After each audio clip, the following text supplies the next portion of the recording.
150 പുസ്തകം വായിച്ചപ്പോഴായിരിക്കും നിങ്ങൾക്ക് അതിൽ നിന്ന് ഒന്ന് കിട്ടുന്നത്, അല്ലെങ്കിൽ 100 സിനിമകൾ കാണുമ്പോഴായിരിക്കും നിങ്ങൾക്ക് അതിൽ നിന്ന്. എല്ലാ സിനിമകളിലും ഉണ്ടാവും, എല്ലാ സിനിമകളിലും എല്ലാ പുസ്തകങ്ങളിലും ഉണ്ടാവും നിങ്ങൾക്ക് വേണം. കാരണം നിങ്ങളാണ് ഈ ലോകത്തിൻ്റെ അടുത്ത. പക്ഷേ നിങ്ങൾക്ക് എന്തെങ്കിലും എല്ലാവരും ഗോളുണ്ടാവും, ലക്ഷ്യമുണ്ടാവും. ലക്ഷ്യമില്ലാത്തവരാരെങ്കിലും ഉണ്ടാവും? ഉണ്ടാവും ഇല്ല, എല്ലാവർക്കും ലക്ഷ്യമുണ്ട്. അപ്പോൾ ഉറപ്പായിട്ട് ആ ലക്ഷ്യത്തിലേക്ക് എത്തണമെങ്കിൽ ഇത്തരം സാക്രിഫൈസിങ് തന്നെയാണ്. നമ്മൾ പലതും നമുക്ക് ഇഷ്ടമുള്ളതിനെ ഒഴിവാക്കണം അല്ലേ? ഇപ്പോൾ തെന്തിരിക്കുകയാണ് തന്നെയാണ് പ്രകാശനം ചെയ്യാറുള്ളത്. തെന്തിരിക്കുക എന്നൊക്കെ പറഞ്ഞാൽ എൻ്റെ ഓർമ്മയിൽ എത്തുന്നത് ഒരു മിഠായിയാണ്. ഇവിടെ എന്താ പേര് പറയാൻ എനിക്കറിയില്ല. തെന്തിരിക്ക മിഠായി കേട്ടിട്ടുണ്ടോ? ഒരു ചുവന്ന് ഏകദേശം റോസ് കളറിൽ അതിൽ തേനിങ്ങനെ ഒലിച്ചു. ഞങ്ങളുടെ അവിടെ നിന്ന് തെന്തിരിക്ക എന്ന് പറയും.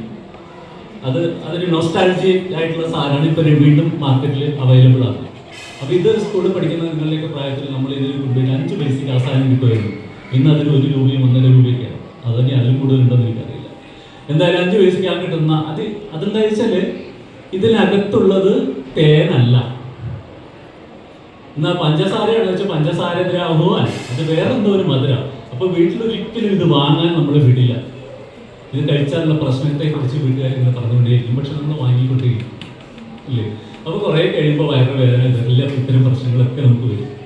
അതുകൊണ്ട് നിങ്ങളോട് വേണ്ടാന്ന് പറയുന്നതിനൊക്കെ നിങ്ങൾക്കൊരു പക്ഷേ അത് വേണമെന്ന് തോന്നും. പക്ഷെ തീർച്ചയായിട്ടും നിങ്ങളോട് വേണ്ട എന്ന് നിങ്ങൾക്ക് വേണ്ടപ്പെട്ടവർ പറയുന്നുണ്ടെങ്കിൽ ഉറപ്പായിട്ടും അത് നിങ്ങൾക്ക് വേണ്ട.